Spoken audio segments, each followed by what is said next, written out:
Hai sahabat, kalau kamu lagi nonton ini, mungkin hatimu lagi terasa berat ya. Nggak apa-apa, hari ini kita nggak akan bahas hal-hal yang rumit. Kita cuma mau ngobrol dari hati ke hati. Anggap aja ini obrolan dari aku, seorang sahabat, buat kamu. Kita mulai dari sini ya, coba deh renungin bareng-bareng. Pernah nggak sih kamu ngerasa kalau rumah, ya tempat yang katanya paling aman buat kita, malah jadi sumber lelahmu yang paling parah? Bukan lelah fisik loh ya, tapi lelah batin. Yang rasanya itu, aduh, nyedot energi banget. Kalau jawabanmu iya, aku mau bilang, kamu nggak sendirian, sama sekali. Karena, ya gitu, kadang pertempuran paling berat itu bukan sama dunia luar, justru datangnya dari orang-orang terdekat, dari dalam dinding rumah kita sendiri. Oke, sekarang kita coba bedah pelan-pelan ya. Apa sih beban-beban yang seringnya nggak kelihatan sama orang lain, tapi rasanya berat banget di pundak kita? Coba deh, lihat daftar ini.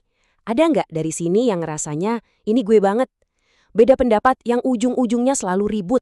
Atau salah paham sepele yang kok jadi gede banget urusannya? Mungkin soal harapan orang tua yang rasanya beda jalur sama mimpi kita. Atau perasaan diabaikan. Ngerasa suara kita tuh nggak pernah didengar. Sampai ke hubungan sama saudara yang dulu deket. Sekarang kok kayak ada tembok ya? Ini semua tuh nyata. Dan please, percaya deh, banyak banget yang rasain ini. Kamu nggak sendirian. Nah, dan ini nih bagian yang paling bikin sesek. Kamu nggak bisa gitu aja pergi kan? Karena ya mereka keluarga, ada ikatan yang bikin kita bertahan, meskipun rasanya sakit. Dan rasa lelah itu seringnya bikin kita milih buat diam. Bukan karena kita nggak punya apa-apa buat diomongin, tapi karena, ya ampun, capek banget nggak sih harus ngejelasin terus-terusan tapi rasanya tetap aja nggak ada yang ngerti. Oke, sekarang kita masuk ke bagian yang paling penting. Ini pesan dari aku khusus buat kamu. Tolong didengerin baik-baik ya. Apapun yang kamu rasain sekarang, mau itu sedih yang bikin nyesek, marah yang rasanya pengen meledak, atau kecewa yang dalam banget, semua itu valid. Semua itu wajar banget. Please, jangan pernah marahin diri kamu sendiri karena ngerasain semua itu. Itu manusiawi. Dengerin aku sekali lagi, ngerasain semua ini tuh bukan tanda kamu lemah. Bukan, sama sekali bukan.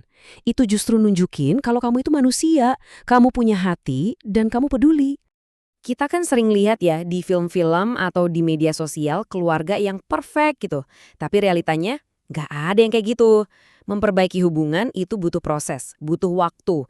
Ini maraton, bukan sprint, jadi pelan-pelan aja ya sama prosesnya. Sekarang gimana kalau kita coba sesuatu? Ini mungkin agak sulit, tapi bisa jadi ini bikin kamu sedikit lebih lega. Kita coba lihat dari kacamata yang beda yuk. Lihat deh, seringkali perilaku orang tua kita hari ini tuh sebenarnya cerminan dari luka mereka di masa lalu. Sesuatu yang mungkin nggak pernah mereka ceritain ke kita. Mereka juga manusia yang punya ceritanya sendiri. Eits, tapi tunggu dulu, ini penting banget. Memahami itu bukan berarti membenarkan perbuatan yang nyakitin ya, bukan. Tujuannya itu buat kamu, biar kita bisa lepasin beban benci dan dendam yang berat banget di hati. Ini soal kebebasan kita sendiri. Oke, jadi setelah kita coba pahami perasaan kita, coba lihat dari sudut pandang lain, terus apa? Apa yang bisa kita lakuin? Nggak usah yang muluk-muluk, kita coba dari langkah-langkah kecil aja. Nggak perlu langsung revolusi besar kok, coba deh mulai dari yang kecil-kecil ini.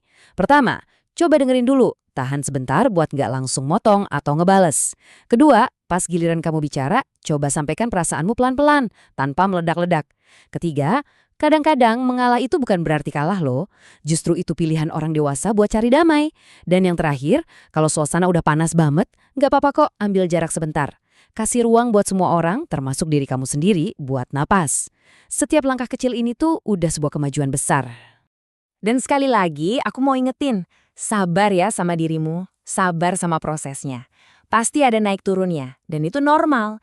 Yang penting, kamu terus berusaha demi kedamaian hatimu sendiri. Oke, kita udah sampai di akhir. Aku pengen ninggalin kamu dengan satu pesan harapan. Sesuatu yang bisa kamu pegang erat-erat pas rasanya udah nggak kuat lagi. Percaya atau enggak, semua kesulitan ini tuh lagi ngebentuk kamu. Justru di tengah badai inilah kamu lagi belajar soal sabar, belajar gimana caranya memaafkan, dan nemuin kekuatan dalam diri yang kamu sendiri nggak nyangka punya. Pegang kata-kata ini ya, kalau hari ini kamu lagi berjuang, bertahanlah. Badai ini nggak akan selamanya, aku janji akan ada hari cerahnya lagi.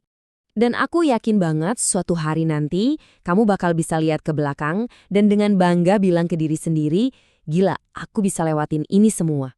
Kamu akan sadar betapa kuatnya kamu. Jadi sebelum kita selesai, coba deh ambil waktu sebentar. Di tengah semua kekacauan ini, coba temukan satu aja kekuatan baru yang kamu sadari ada di dalam dirimu. Udah nemu? Pegang itu erat-erat. Kamu jauh, jauh lebih kuat dari yang kamu kira. Bertahan ya.